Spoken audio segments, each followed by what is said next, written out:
তাড়াতাড়ি দেখছি তাড়াতাড়ি। দেখো আমরা মায়াপুরে এসেছি, মায়াপুরে প্রসাদ খেয়েছি। এই যে আমার ছেলে খাচ্ছে,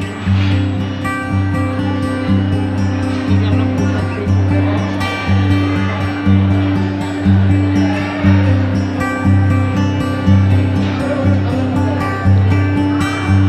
এই যে আমার হাজব্যান্ড খেতে বসেছে।